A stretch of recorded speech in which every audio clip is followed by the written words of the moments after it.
And it might be argued that all universities share a duty, which is to make their knowledge available to policymakers in general, since, after all, most of them are funded through public money.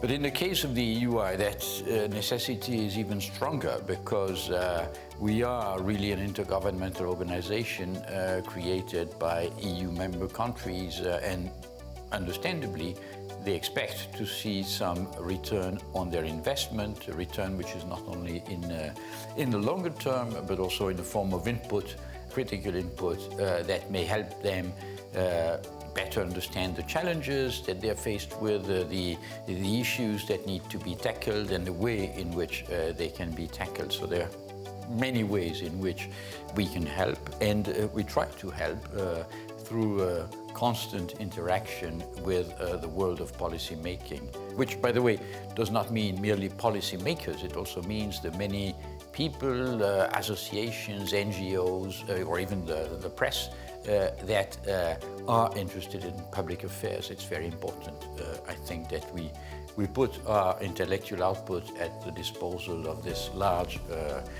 community of people interested in public affairs. Well, it seems to me that many of the problems that we are confronted with in a number of discrete areas have elements in common. I mean, the central question in this conference is the question of sustainability, and sustainability has become a kind of buzzword. Whatever the issue, there is a sustainability dimension. I'll take two quick examples. 2 years ago, we were confronted with the COVID crisis, which really created an unprecedented challenge for our societies. Last year, we decided that we should launch a big recovery program. But of course, very rapidly, people said, yes, recovery is absolutely indispensable.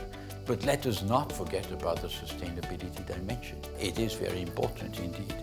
Similarly, this year, when in response to the problems posed by the war in Ukraine, people started saying, well, we need to move away from fossil fuels from Russia and so on and so forth. And well, again, people said, yes, but since we are moving away from fossil fuels from Russia, why not move away from fossil fuels completely, rather than simply shift the origin of our supplies? So you see, this sustainability dimension is present in a wide range of issues, which makes it very interesting, but it's also a challenge, because what do these different fields have in common? There's a fair risk of concept overstretching, that we will simply use a term to describe very different situations, and it will therefore lose part of its analytical sharpness. So